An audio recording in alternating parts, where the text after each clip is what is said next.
Quiero compartir con usted mi opinión. El mundo ha cambiado rotundamente desde la aparición del Internet.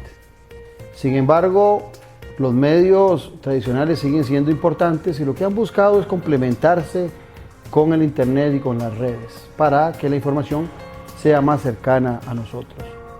Sin embargo, creo que las redes han sido de un valor significativo para democratizar la información, pero también muestran en muchas ocasiones un alto grado de desconocimiento y de poca cultura política.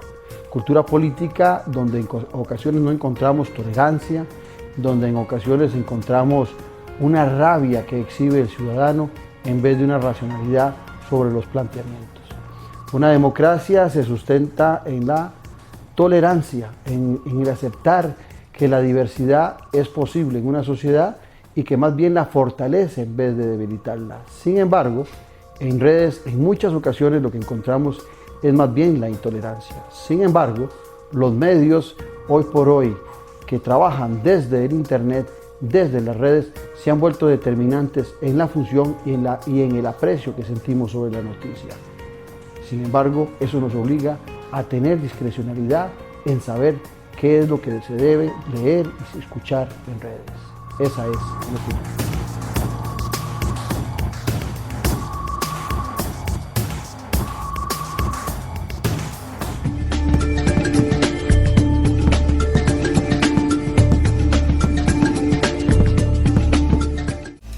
Costa Rica necesita más y mejores empleos. Pero no 1000 ni 10,000, sino 150,000. Costa Rica sí merece 150,000 nuevos empleos. ¿Cuántos? 150,000. Y esto es lo que Álvarez de Santi va a hacer. Porque él sabe cómo. Porque él sabe cómo. Y nosotros lo merecemos. Costa Rica merece 150,000 empleos nuevos.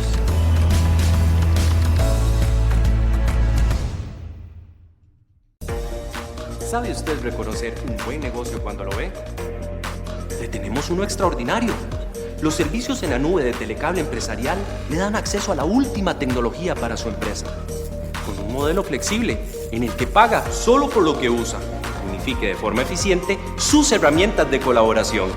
Comuníquese ya al 4080-4080. Telecable Empresarial, para la transformación digital de su negocio.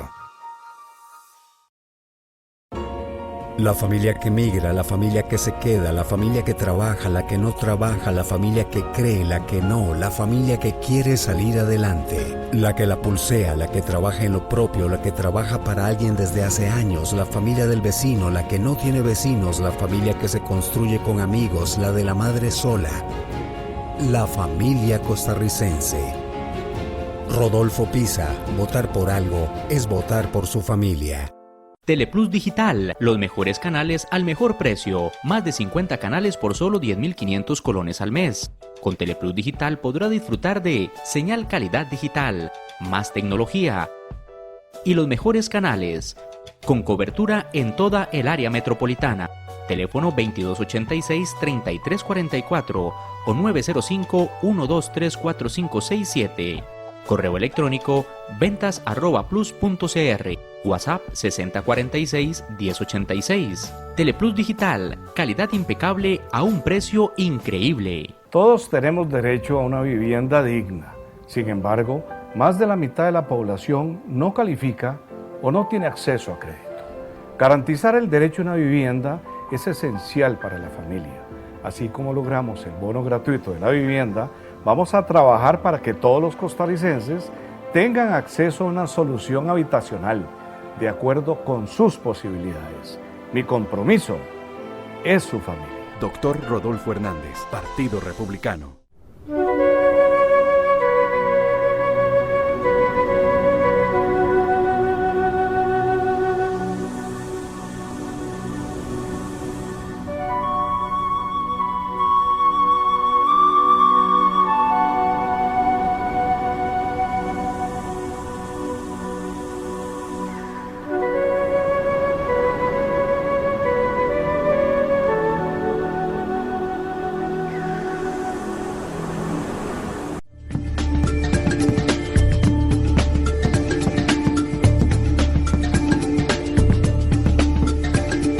¿Qué tal, amigos? Bienvenidos a la 7ª temporada de Noches sin Tregua. Un orgullo arrancar 7 años con un programa de televisión, casi que me atrevo a decir el más longevo, por lo menos en temas de política, de la televisión nacional. Y feliz año 2018. Bienvenidos a este nuevo año. Para el programa de hoy hemos invitado a 2 personajes que el año pasado fueron noticia, tanto ellos como su medio. Vamos a hablar sobre redes, vamos a hablar sobre internet. Primero la periodista Silvia Ulloa, quien es directora del medio digital CR Hoy. Además de eso, Silvia fue directora de la Revistas de la Nación y jefa de información de Telenoticias. Y el otro, también muy reconocido en los medios de los internautas, es don Diego Delfino, que aparte de escritor, tiene su medio Delfino CR, fue director de 89decibeles.com, estuvo también director o editor y redactor de la revista Soho y ha sido productor y locutor de radio. A ambos, bienvenidos a Noches sin Tregua. Muchas gracias, feliz año. Feliz año. ¿Qué les parece si brindamos por un próspero 2018, por nosotros, por el televidente y sobre todo por Costa Rica? Feliz año. Salud. Feliz año. Empecemos con las damas. Ya CR Hoy tiene que 3, 4 años. No, este mes de enero cumplimos 6 años. Ok. Y hoy por hoy uno podría decir que CR Hoy es el medio noticioso número 1 del país, incluyendo a todos los medios, a radio, a televisión, internet, medios escritos y demás. ¿Por qué cree, Silvia, el éxito que ha tenido este medio? A ver, en realidad es feo que uno hable de sus hijos, ¿verdad? Pero yo pienso que hemos sabido generar un formato versátil, con información muy actual, y que hemos ido complementándola poco a poco con información de mucho más fondo, mucha más profundidad. Hemos generado una agenda propia de temas que muchas veces los periodistas se enojan y dicen, vea en tal canal o en tal medio la nota que yo publiqué ayer, las mismas fuentes, el mismo enfoque. Y yo le digo, no se preocupe por eso, preocúpese cuando sea usted el que esté copiando notas y enfoques de otros colegas. Entonces yo creo que hemos sabido generar una fórmula variada, ágil, diferente y que le da a la gente un poco de todo lo que la gente quiere ver. A diferencia de CR Hoy, tu medio sos vos, donde en el caso de Silvia es todo un equipo periodístico detrás de la información. Todo un equipo suena así como que tengo una super redacción. Todo un equipo, hay una gran redacción. Pero no está sola. En el caso de Diego sí está, digamos, trabajando solo y ha permeado muy fuerte tu medio a las redes y sobre todo diría que has tenido el éxito de conectar en el tema político a los jóvenes, algo que le cuesta mucho a los propios candidatos. ¿Por qué? ¿Cuál es tu lectura de ese éxito? Bueno, la palabra éxito es un poco grande, ¿verdad? Porque es mi gran desafío, porque ha sido mi gran interés toda la vida, porque lo he intentado muchas veces, entonces, ¿verdad? Ha sido como prueba y error, ha sido mi gran preocupación, la apatía y el desinterés de una generación que no considero que sea una generación estúpida, como se ha querido decir, ¿verdad? Para nada, son además considerablemente más listos que nosotros. Lo que pasa es que no lo hemos hecho bien y los hemos apartado y hemos dificultado el acceso y hemos ¿Por qué te separas si vos estás joven y estás casi que no, para sos nada. parte de ese grupo? Ya estoy fuera de ese rango ya. Por 3, 4 años, pero sos, digamos, parte de la intersección. Que quizá eso me da alguna ventaja, ¿no? Estoy como en un punto intermedio, trato de encontrar una lectura que permita hacer una conexión entre lo que podríamos interpretar como el adultocentrismo y la toma de decisiones y quienes las tomarán por nosotros más adelante. Si no los incluimos en el debate, si no aprendemos a escucharlos, creo que va en detrimento de nosotros y de quienes vienen detrás, ¿verdad? Porque estas personas son las que van a definir el rumbo que va a tomar el país, más allá de las elecciones que están a la vuelta de la esquina. Entonces, ¿y es un tema de edad, saberlos leer? ¿De edad? Sí, o sea, el contemporáneo es el que lee al joven, o el joven lee al joven. No sé, no sé si ande por ahí. Yo me sorprendí un poco con la respuesta también de gente mayor que me ha estado escribiendo y que ha agradecido también. Quizá lo mío es, por ejemplo, en el caso de CR Hoy, cuando empezó lo del cemento, yo dije, estos traen algo muy grande, y empecé a verlo y a mí me estaba costando interpretarlo y me daba cuenta que había un trasfondo grueso que estaba todavía en aquel momento, quizás no estábamos dimensionando en todos. ciernes, digamos. Exacto. Sí. Eso es interesante. Hace algunas semanas, meses, en una charla que daba, yo le decía a la gente que en el tema de comunicación política de una campaña, lo que hay que generar es una epidemia. Entonces, una de las muchachas me preguntó, don Claudio, ¿y cómo se provoca una epidemia? Yo le digo, no se sabe. Yo recuerdo perfectamente cuando Cere Hoy y Extra arrancan con el tema del cementazo, y a mí me pasó algo parecido a vos. Desde el principio le puse atención, y entonces empecé a analizarlo y a darle seguimiento desde el principio, y empecé a darme cuenta cómo hubo una evolución de la gente interesada en el tema. Sí, era tanta la información, y eran tantos los datos, y tanto el seguimiento tan cuidadoso que había que tener, que pasaba eso, lo que dice Diego, ¿verdad? Hubo gente que sí que estaba interesada, pero que de repente decía, me perdí. Yo creo que Diego en eso hizo esa interpretación y esa digestión de la información que nosotros presentábamos dura, y que él la digería y tal vez la simplificaba. La estructurando también. Sí, y que eso le permitió a la gente digerirlo mucho mejor y entenderlo mucho mejor, y eso generó, esa fue otra etapa de la epidemia, digamos, ¿verdad? El primer contagio tal vez lo hicimos, hubo una segunda etapa de contagio, y así se fue pasando, afortunadamente. ¿Por qué? Porque es un tema que debe interesarnos a todos, es un tema que nos afecta a todos de una u otra forma, y revela en mucho la realidad de lo que estamos viviendo, y de la situación que tenemos como país, y de las decisiones que tenemos que tomar como país. Porque sí, no nos gusta la corrupción, pero tampoco queremos una persona que venga a pelear contra la corrupción pasándose por encima de todas las leyes, o pasándose por encima de todas las estructuras. Hay un tema que a mí me interesa mucho, y que yo creo que la gente decía cuando arrancó este tema del cementazo, decía, pero eso va a durar 3 días. Yo tengo una tesis, ustedes me corrigen, ustedes son los expertos.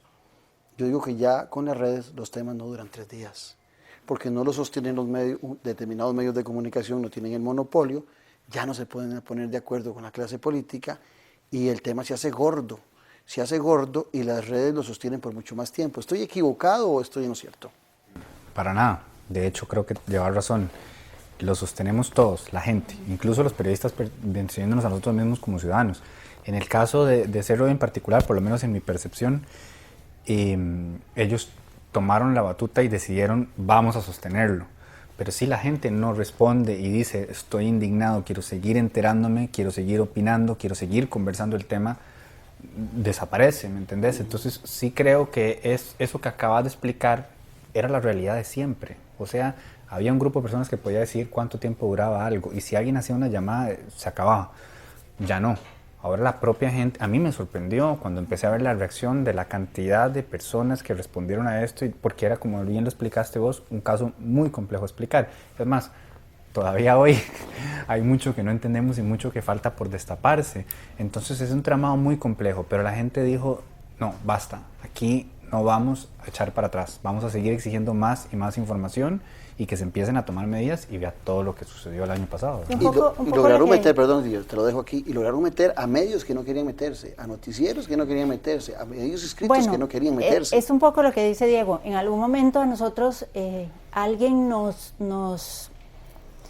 lo dijo, yo siento que más que por decirlo, como por amenazar, que esto no iba a durar más de 3 días. Y nosotros hicimos que durara más de 3 días. ¿Por qué? Porque fuimos dosificando la información, porque fuimos midiendo cuándo era oportuno tirar ciertas notas y cierto tipo de información, y la fuimos segmentando. Entonces era tanto y era tan complejo que lo fuimos dividiendo y lo fuimos dosificando. ¿Por qué? Porque no queríamos que se muriera en 3 días, porque queríamos que la gente comprendiera la verdadera dimensión del problema, lo que había detrás del problema, porque quisieron callarnos de muchas formas, porque quisieron decir que nos oponíamos a la apertura del duopolio del cemento, que teníamos intereses, que estábamos a favor de A o B. Una compañía, sí. Quisieron involucrarnos en un tema que no era el tema medular. Un poco para desviar la atención. Por supuesto que para desviar la atención. Y entonces afloraron otros casos que denunciaron también otros casos que no tengo elementos suficientes para decir si son o no corrupción, como este aparentemente lo es, pero afloraron ¿por qué? Porque eran cortinas de humo, porque son cortinas de humo, porque querían deslegitimar el tema que estábamos tratando. Y entonces atacaron a Diego también. Y me atacaron a mí personalmente, y atacaron al medio de nuestro medio personalmente. Sí, bueno, e incluso llegaron al punto de las amenazas. Ahora, yo recuerdo que mi amigo Eric Lonis me invitó en alguna ocasión a su programa de radio a hablar del cementazo, pero ya el cementazo llevaba 6 meses. Y al empezar, le dije a Eric, mira, empezar esta novela, contarla en 45, 50 minutos, yo solo, y si hay interrupciones en media hora es imposible. ¿Por qué planteo esto? Porque creo que hoy todo el mundo habla del cementazo, que es un nombre popular que fue saliendo, no sé ni de dónde salió, ¿verdad? Ni quién bautizó así el tema. Pero creo que al final de cuentas, hoy mucha gente también habla del cementazo y eso pasa en las redes, pero ignoran en el fondo qué es el gran tema del cementazo. Creo que la gente piensa que es un robo de un dinero. Y la institucionalidad y lo que está pasando alrededor de la relación de los 3 poderes de dirección superior, el ciudadano no le da importancia y tal vez sea lo más relevante, porque creo que hay elementos, si ustedes me corrigen, que van a salir hoy, mañana o quién sabe cuándo, superiores a los $50 millones. Sí, a ver, el robo del dinero o el presunto robo del dinero es gravísimo. Por supuesto. Es gravísimo, son fondos... dineros públicos, ¿verdad?, que están respaldados por la garantía del Estado, que nos afecta a todos si ese dinero no se paga y si las garantías que existen no lo cubren. Pero además de eso hay un tema de un entramado de aparente corrupción en 3 poderes, los 3 poderes de la República. Y eso es lo más grave. Lo más grave es lo que viene detrás, lo que está de fondo. Sí, había un crédito dudoso, había un crédito en condiciones... curiosas, digamos, a un empresario que de repente hace una fortuna y que presenta como garantía un producto perecedero y se le acepta, pero es que además detrás de eso había una red de influencias y de favores y de amiguismos y de además de tratar de callar a otros. Que tal vez no sea nada nuevo, lo nuevo es que está en las redes y se ha presentado abiertamente, tal vez como ese caso, hay muchos en la historia pasada. Lo bueno es que no nos quedamos en mi círculo de influencia, en mi barrio, en mi grupo de amigos, en la mesa de tragos donde usted va y conversa con ellos. Lo bueno es que las redes hacen que esa mesa suya, esa mesa donde estoy yo, esa mesa donde está Diego, se junten y todos opinamos juntos y todos nos preocupamos juntos. Ahora, Diego, hay otro tema en eso, que también el ciudadano lo termina viendo, que es el tema de que ahí no hay diferencias partidarias, ideológicas, sino que entre intereses mezquinos todos se ponen de acuerdo. Entonces también, en algún grado, eso debe golpear mucho la credibilidad del sistema democrático costarricense. Absolutamente. Y hago especial hincapié en lo frustrante que fue, y lo sé que para los muchachos y todo el trabajo del equipo de CRI también, explicar esos 2 elementos. Primero, esto trasciende el tema del BCR, tal y como vos lo manifestaste. Y segundo, esto no es un tema de partido. Ojalá fuera un tema de partido. Pero desde un principio estoy convencido de que ellos lo tenían muy claro y así lo dejaban entrever. Se sabía que, ¿verdad?, que iba más allá, que esto no es, la bronca de Guillermo, que la es, por supuesto, y que ha quedado viviendo muchísimo en respuestas. En eso yo creo que los 3 estamos más que de acuerdo. Pero ojalá se limitara a un tema de corrupción estructural consolidado y ojalá incluso generado dentro de este Ejecutivo, pero no, ¿verdad? Es un tema que trasciende esto y que ya bien lo dijeron ustedes, está impregnado en los 3 poderes, que a mí en particular es en el judicial, donde se me va al aire, digamos. O sea, como que pienso que el legislativo tal vez sí lo saneamos en las próximas elecciones y el ejecutivo tomamos mejores decisiones, pero la corte es la corte. Y lo que ha salido, lo que hemos conocido, lo que venía, es angustiante. Es angustiante. Ahora,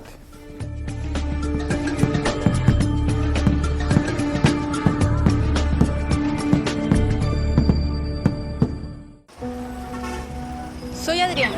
Como ciudadana, tengo derecho a caminar segura por las calles y a vivir libre de violencia. Ya es hora de hacer bien las cosas. Tenemos dos opciones, aceptar la inseguridad o tomar decisiones juntos. Unidos, podemos hacer transformaciones para que las personas puedan vivir una vida digna y sin violencia. Yo estoy al frente de mis decisiones. Yo voy con el doctor. Doctor Rodolfo Hernández, Partido Republicano. La mejor revista política del país. Decisiones. La revista que expone el análisis de la buena política. Adquirila en la recepción del Club Unión. O también llamando al 2273-1473. Valor 4,000 colones. Ingresa e inscribite en la versión digital revistadecisiones.com. Costa Rica necesita más y mejores empleos. Pero no 1,000 ni 10,000, sino 150,000. Costa Rica sí merece 150,000 nuevos empleos. ¿Cuántos? 150,000. Y esto es lo que Álvarez de Santi va a hacer. Porque él sabe cómo. Porque él sabe cómo. Y nosotros lo merecemos. Costa Rica merece 150,000 empleos nuevos.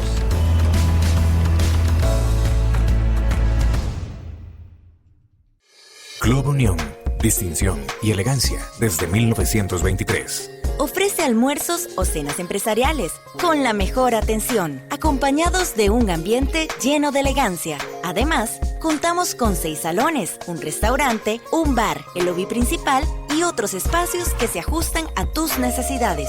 Estamos ubicados en el centro de San José, entre avenidas Primera y Tercera, en calle 2, frente al edificio del Correo Central. Más información al 2257-1555. Club Unión, privacidad y confort. Somos parte de la historia de Costa Rica.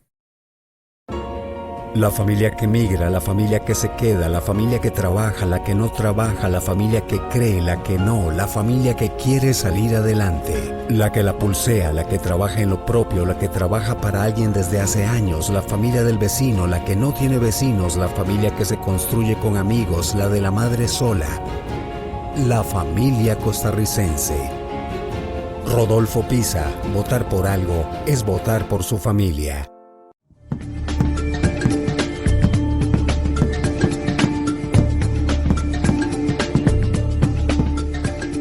Ahora, veamos el lado, estamos viendo el lado positivo de las redes, ahora el lado negativo para periodistas como ustedes. 2 preguntas en una. Primero, ustedes han pasado por televisión, por radio, por prensa escrita, ya tienen ese bagaje y llegan a algo que es novedoso, que es la actualidad, que es lo digital y que es el internet. Eso es una consulta. Primero, o vamos por partes, en esa primero, ¿cuál es la lectura que ustedes hacen? Porque mi lectura es que en este momento todos estos medios son complementarios, pero no sé si ustedes sienten que a corto plazo los otros prácticamente van a desaparecer. Inclusive en las encuestas sigue apareciendo la televisión como número 1, gracias a Dios por Noche sin Tregua, ¿verdad? Pero para no desaparecer, pero siguen apareciendo los medios de comunicación tradicionales como importantes. ¿Creen ustedes que se irán debilitando con el transcurrir del tiempo? Yo creo que habrá una migración, ¿verdad? Una televisión más digital, una prensa cada vez más digital, una radio más digital. No creo que desaparezcan, creo que también el tico, y esa era parte de la angustia a la que nos enfrentábamos cuando iniciamos con CR Hoy, el tico es muy tradicional en ciertas decisiones y tenía muy enquistado en su top of mind el me informo por este medio o por este otro medio. De hecho, hablando con la gente que hace las encuestas en la Universidad de Costa Rica, nos decían, bueno, la gente dice me informo por los periódicos y no dice me informo por un periódico en internet, sino que dice me informo por un periódico. Entonces, yo no me animaría a decir que van a desaparecer. Yo creo que va a haber una migración, una transformación, como suele suceder con todo, pero creo que la fuerza del internet es enorme. Ahora, no hay todavía un bono demográfico de gente mayor de los 40 años que le permite a estos medios todavía sostenerse con fuerza, Diego. ¿No será ese cambio generacional el que al final de cuentas va a provocar también que estos medios, que todavía Claudio Alpizar lee periódicos, que todavía Claudio Alpizar ve programas en televisión, que el bono demográfico vaya haciendo que cuando se renueve la población vaya desapareciendo un tanto esos otros medios. ¿Cómo lo lees vos? Primero, depende de cuáles medios estamos hablando, ¿verdad? Porque no es lo mismo sostener la operación de La Nación, de Grupo Nación, con todo lo que implica, la cantidad de empleados que tiene y la cantidad de productos que tiene, que la de medios más pequeños, que ya hemos visto algunos que han ido desapareciendo, ¿verdad? Como El Heraldo, recuerdo, y un par más, bueno, Propio al Día, y cuántos más dentro del Grupo Nación. Sonó como el grupo, como si fuera mi grupo, ¿verdad? Pero lo que planteas es muy interesante, es un tema, ahí sí hay un tema generacional. O sea, a ver,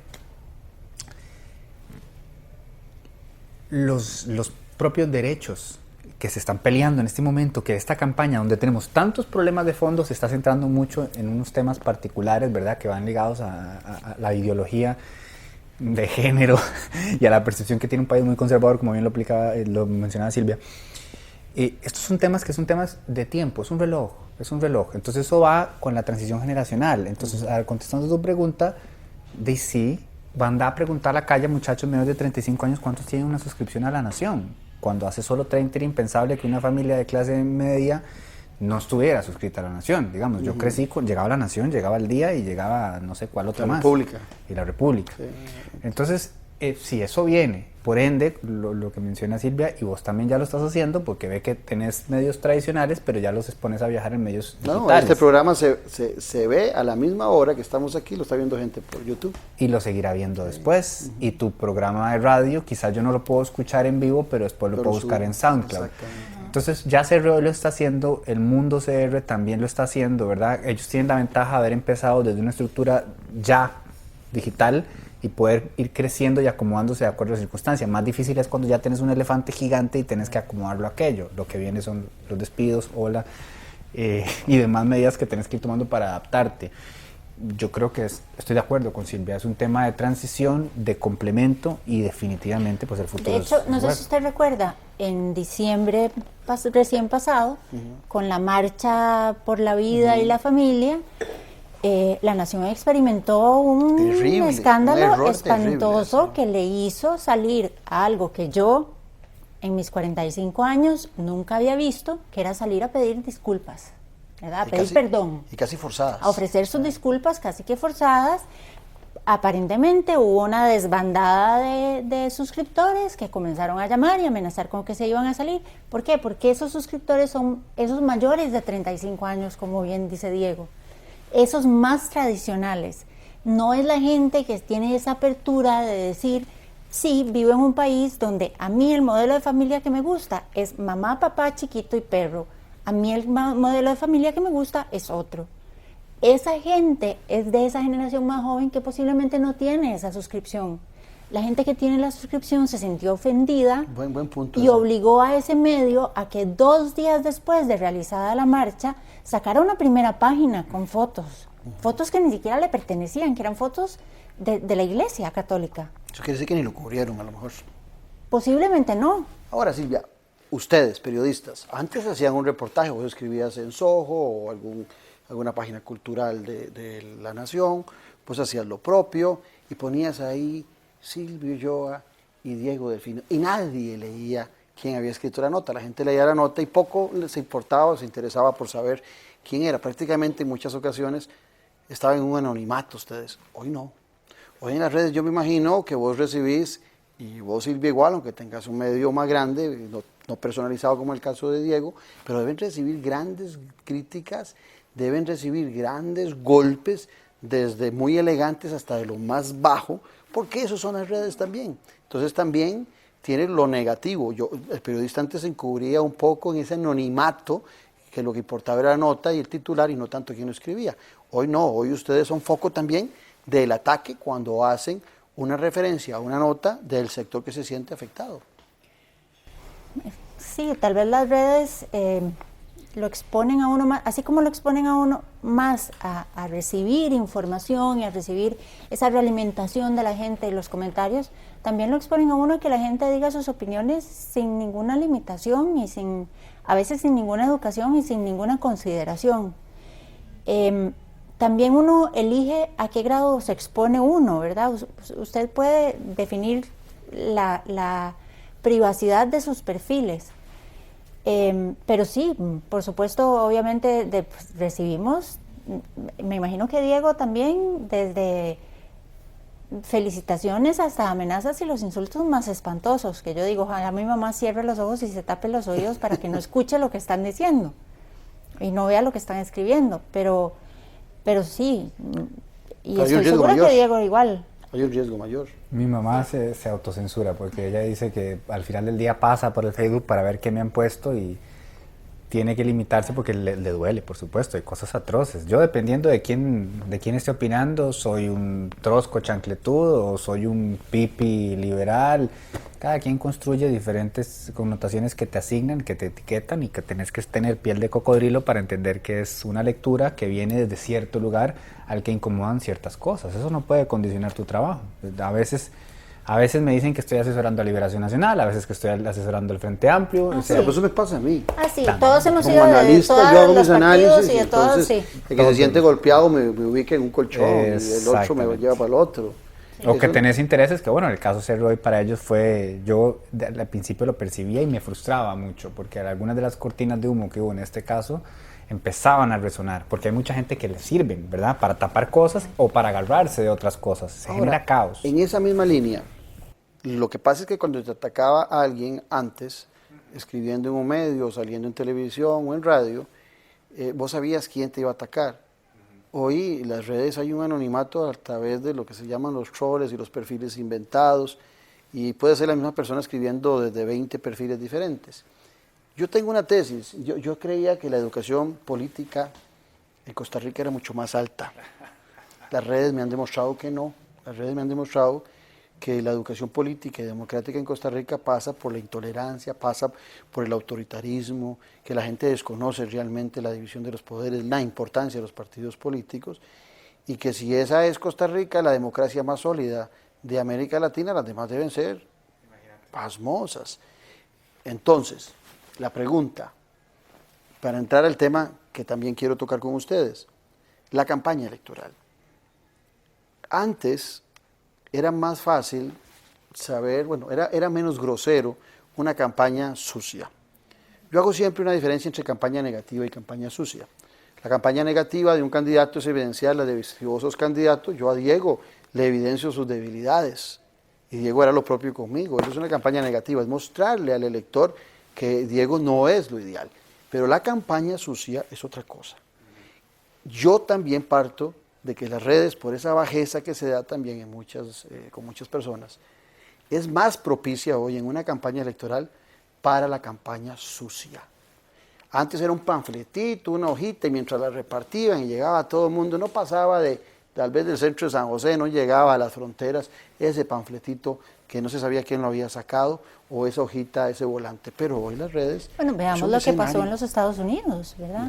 Terminó un tipo yendo con un arma a disparar contra una pizzería, porque en esas campañas sucias y en esas notas falsas habían dicho que Hillary Clinton tenía un centro casi que de operaciones de trata de niños y de abuso contra menores, y entonces se arma de lo que se arma. ¿Por qué? Por esa campaña sucia y por esas noticias falsas y por todo lo que sucede. Las redes se prestan para mucho, nos falta mucha educación en eso. Tenemos una ley de delitos informáticos que nos respalda en muchas cosas. Nosotros tenemos a una persona en tribunales por eso. Está a punto de dictar una sentencia que creo que sería la primera sentencia en materia de delitos informáticos en este país, pero nos falta mucho. De ser hoy contra alguien. De ser hoy contra una persona. Nos falta mucho, nos falta entender que desde el perfil donde estamos hablando con personas, no estamos hablando con máquinas. Y además que somos responsables de lo que decimos, de lo que hacemos, de lo que mostramos y de lo que opinamos. No es como que suelto esto y suelto una aguja en el mar. No, soy responsable de lo que estoy haciendo. Eso que está diciendo Silvia para mí es determinante en la buena comprensión de la libertad de expresión. La libertad de expresión es no solamente la libertad de poder decir lo que yo pienso y creo, sino la responsabilidad de lo que estoy diciendo. Y eso pasa mucho también por el tema legal.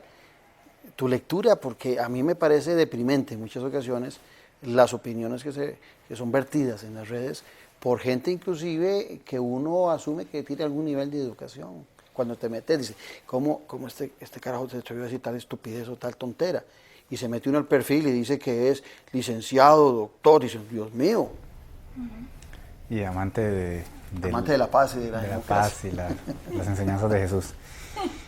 Sí, Claudio, este para mí ha sido un tema determinante. El año pasado cerró su cuenta El Chamuco y para mí fue, yo sé que es un tema menor a la luz. La volvió a abrir, ¿no es cierto? Pero no es él, es alguna otra persona aprovechando el espacio. Para mí fue una victoria para la libertad de expresión y fue uno de los grandes legados que dejó el cementazo, de muchos que dejará, habrán otros más. Pero esto para mí era un tema personal porque considero como vos que muy de la mano con la libertad de expresión y libertad de prensa, la responsabilidad de lo que estás diciendo, de saber dar la cara. Y esta era una cuenta que había sido utilizada durante muchos años para denuncias muy irresponsables, mal fundamentadas, para difamar, para calumniar, para generar además disrupción negativa y caótica en la opinión pública, de modo tal que había personas absolutamente inocentes que fueron agraviadas. El daño está hecho. Sí, pero por lo menos echó para atrás, y echó para atrás porque ya lo teníamos acorralado, ya sabíamos quién estaba ahí, con quién estaba trabajando. Creo que muchos aprendieron la lección. Y me parece que sí. Más allá de eso, es cierto que lo que dice Claudio, sí, por supuesto lo hemos visto, perfiles anónimos han seguido surgiendo, y han seguido surgiendo para sacarle basura a los distintos candidatos. No sé qué hará la legislación frente a ese desafío, no sé si habrá la capacidad eventualmente de determinar de dónde vienen. Ya hemos visto que en otras ocasiones en Estados Unidos Google y Facebook han dicho no vamos a dar acceso a ese tipo de información, inclusive el FBI cuando dicen quieren saber quién está ahí. Es todo un tema que está sobre el aire y que es muy complicado. Silvia.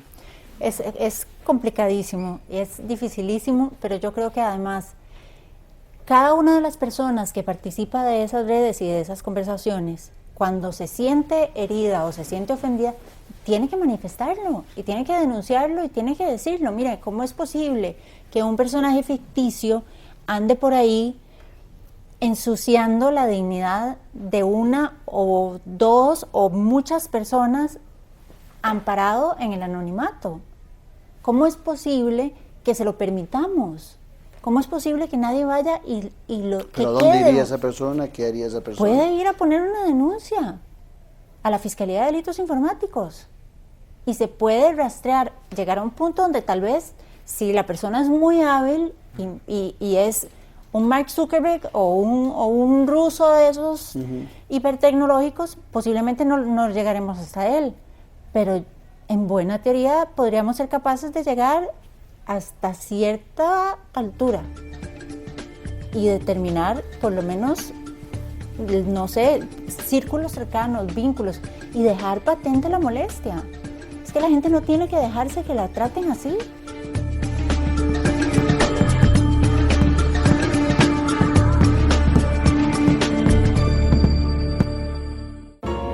La familia que migra, la familia que se queda, la familia que trabaja, la que no trabaja, la familia que cree, la que no, la familia que quiere salir adelante, la que la pulsea, la que trabaja en lo propio, la que trabaja para alguien desde hace años, la familia del vecino, la que no tiene vecinos, la familia que se construye con amigos, la de la madre sola, la familia costarricense. Rodolfo Pisa, votar por algo es votar por su familia.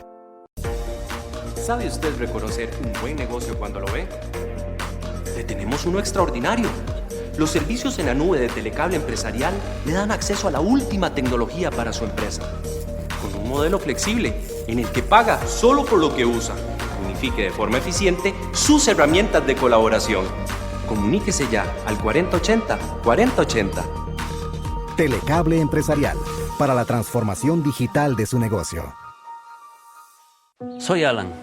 Como trabajador, tengo derecho a una salud digna para mi familia, así como una pensión justa. Es hora de que cambien las cosas. No es justo que algunos se llenen los bolsillos con pensiones de lujo mientras nuestro sistema social se deteriora. Tenemos que poner orden para que no se cometan más abusos. Es hora de tomar decisiones. Doctor Rodolfo Hernández, Partido Republicano. Mi compromiso es con usted y con su familia. La mejor revista política del país. Decisiones. La revista que expone el análisis de la buena política. Adquirila en la recepción del Club Unión. O también llamando al 2273-1473. Valor 4,000 colones. Ingresa e inscribite en la versión digital revistadecisiones.com. COSRICA.com. Costa Rica necesita más y mejores empleos. Pero no 1000 ni 10,000, sino 150,000. Costa Rica sí merece 150,000 nuevos empleos. ¿Cuántos? 150,000. Y esto es lo que Álvarez de Santi va a hacer. Porque él sabe cómo. Porque él sabe cómo. Y nosotros lo merecemos. Costa Rica merece 150,000 empleos nuevos.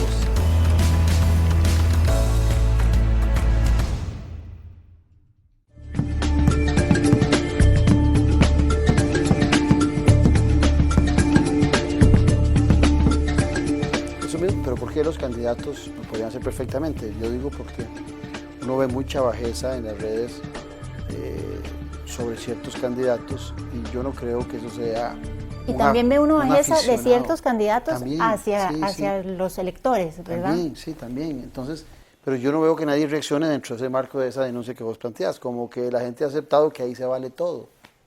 Bueno, ¿te referís a los candidatos o a la población? No, a la población de internet, de las redes sociales, como que alguna gente sí, vos pensás que la gente va a decir cómo esta página anónima se atreve a denunciar, jamás, felices, o sea, el circo a todo el mundo gusta. Y por eso te digo, es un tema muy complejo. Juan Diego Castro, no voy a extenderme mucho, pero digamos ese ejemplo, en este caso positivo, de que cuando él consideró que era víctima de una campaña sucia, fue y puso la denuncia. Ya establecerán los tribunales o la ley si es o no el caso. Pero digamos, por lo menos es una persona que sigue el consejo de Silvia en el sentido de que hay que poner a funcionar al Poder Judicial, al sistema legislativo, que para eso las leyes están ahí para algo.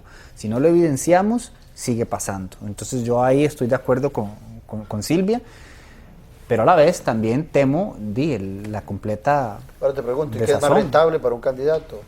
¿Hacer una campaña así de difamación o es más rentable ponerse a hacer grandes análisis, grandes frases bien bonitas, frases que suenen bien, que la gente lo valorará la gente, fotos con Lo su estamos familia? aprendiendo, Claudio, en esta campaña creo que lo estamos aprendiendo, porque de repente algunos han dicho, sí, voy a andar por ahí y no funciona, y de pronto pruebas por el otro lado, y lo hemos visto también en campañas pasadas. De pronto Tom Solís en algún momento, cuando se metió a mostrar las debilidades de sus rivales, agarró otro ritmo.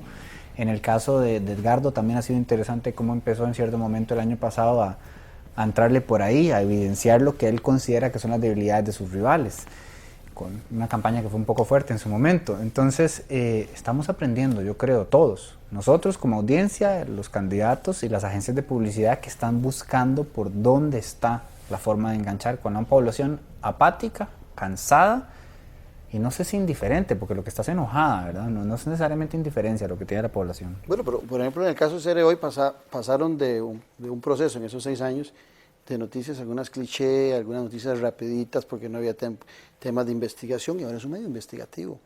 Entonces podrían dar cátedra o podrían darle explicaciones a alguna gente de cómo se hacen ese tipo de cosas o cómo se trabaja en internet.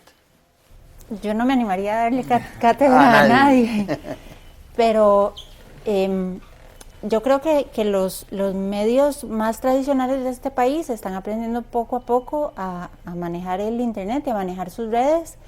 Es un proceso, no es sencillo. Yo ingresé, asumí el reto de Cere hoy, tenía mi perfil personal de Facebook, pero yo no tenía idea de... ¿No tenías mayor experiencia en el tema? No, ninguna. Si yo había trabajado en prensa escrita cuando el internet estaba apenas que comenzando, y en Canal 7... Ni siquiera para tomar información, para hacer la nota escrita. No, había que ir al Centro de Documentación de la Nación, donde todo era de papel. Las guías, las fichas para buscar información eran de papel. En la Asamblea Legislativa había que ir a buscar los archivos de papel. En Canal 7 el centro de documentación era con los cassettes de la información. No existía el internet, ni el uso del internet en este país era tan intenso. Creo que las redes sociales vinieron a popularizar el internet y a hacer más, no más accesible porque tal vez siempre estuvo ahí, pero a que la gente entendiera que era una herramienta de la que más podía echar mano. Todo lo bueno trae algo malo consigo. Y en esto hemos topado con esa faceta violenta y irrespetuosa y un poco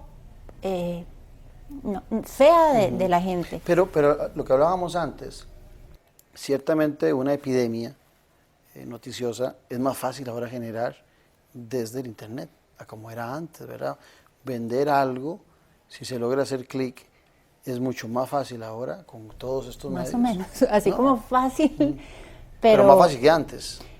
O menos difícil que antes. Sí, tal vez uno siente más, uno recibe respuesta más rápido, de manera más rápida, más directa, más inmediata que antes, pero hace 15 años, 20 años, un titular de un periódico fuerte, con una investigación fuerte, se traía abajo a quien fuera, ¿verdad? Si estaba bien documentado. Hemos dejado, y yo se lo decía el otro día a unos estudiantes de periodismo, hemos dejado a los periodistas de preguntar, hemos cometido el error. ¿Por qué? Porque están todas esas oficinas de relaciones públicas y entonces nos confiamos de que mando la consulta y me manda la respuesta. No, señor, no es así. Yo quiero hablar con la persona. Yo no quiero un intermediario en relaciones públicas que me mande una respuesta cliché por escrito. Yo quiero conversar con esta persona, yo quiero interpelarla, yo quiero saber qué piensa. Cara a cara. Y además tener mi espacio de repregunta. Y eso lo hemos dejado de lado. Y cuando dejamos de lado eso, perdemos la capacidad de investigar. Ahora, en ese mismo tema que dice Silvia, te pregunto a vos, Diego. Silvia plantea al periodista, ustedes dos son periodistas. Yo tengo grandes dudas de la preparación de muchos periodistas jóvenes en nuestro país. Ustedes son bien formados, vos sos inclusive escritor, y eso les permite también el tipo de redacción que desarrollan en sus medios ser más profundos. Pero yo tengo la experiencia de jóvenes que me llegan a mí como analista a preguntar algo y prácticamente saldrá 30 segundos en la televisión y la otra media hora yo pasé explicándole a él cuál es el tema para que él redacte después o haga su locución sobre el caso. ¿No creen ustedes también que hace falta un espacio de especialización en los periodistas, que sean periodistas de política, periodistas económicos, periodistas sociales? Porque yo siento que en la guerra todos van a ser soldados o todos van a ser generales y no hay una especialización particular sobre los temas. Y en ocasiones también eso del Google les permite, entre comillas, hacer una investigación y juntar notas para sacar una nota en particular. ¿No te parece? Yo siento que hay una deficiencia en la formación del periodismo y que no se está actualizando con estas nuevas redes. Hay muchos elementos sobre la mesa. Por ejemplo, ha proliferado la cantidad de universidades y por ende la cantidad de profesionales, ¿verdad? Entonces ahora hay muchísima más gente, no necesariamente tan bien preparada. Por supuesto, yo no soy una autoridad para hablar de la materia, yo más bien añoro la época de oro que no me tocó vivir. Cuando yo veo a las personas que estuvieron antes de mí, todo lo que tuvieron que hacer, que además no se escatimaba para enviar a viajes, vaya cubra, olimpiadas, mundial, suceso político en Centroamérica. O sea, se hacía, pero ¿me entiendes? Se generaba, ahí te formabas en la vida, la profesión tenía ese paralelismo.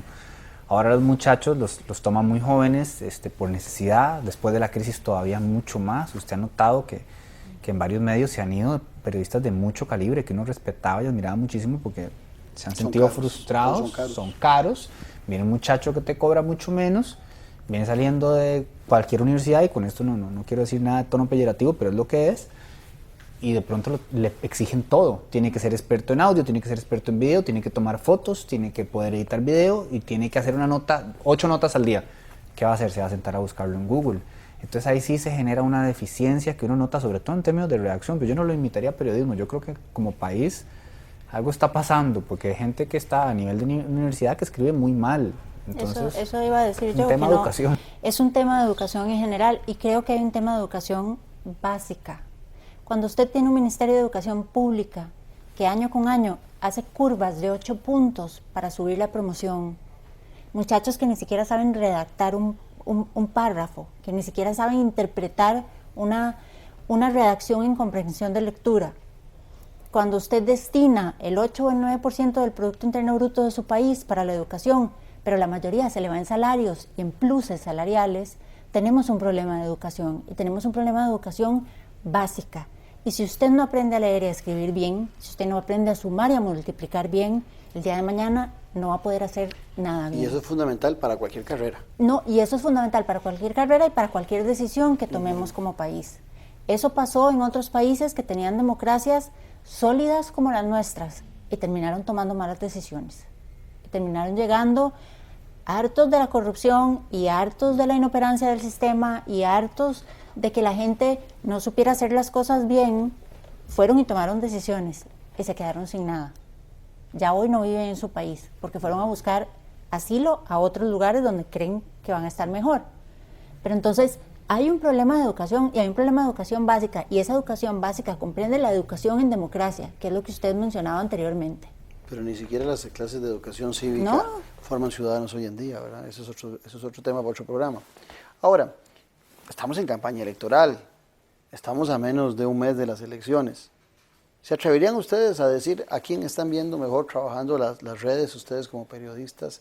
¿Has visto a alguien que trabaje un poco mejor? En la elección pasada, a Luis Guillermo Solís le generó muy buen resultado el trabajar las redes. En esta ocasión sienten a alguien que las esté trabajando bien, que sea interesante, que le provoque buena empatía, o todos andan muy parecidos.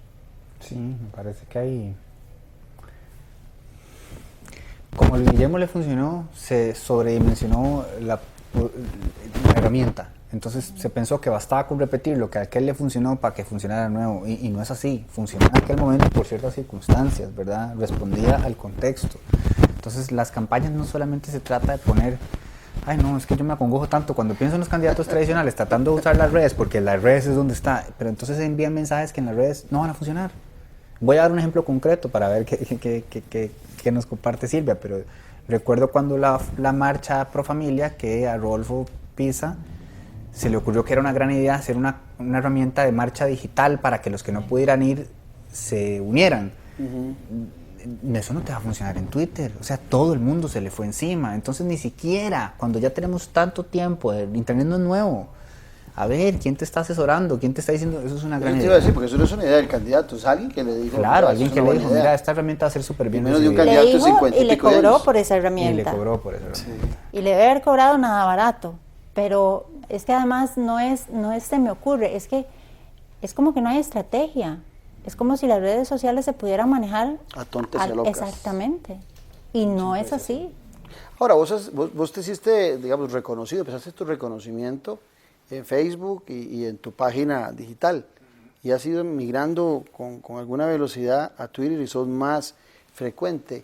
También dentro del mismo Marcos, son complementarios, se te llena, porque ahora hay tantas redes, ¿verdad? Mis hijas a veces me dicen, papi, es que ahora es Instagram, papi, es que...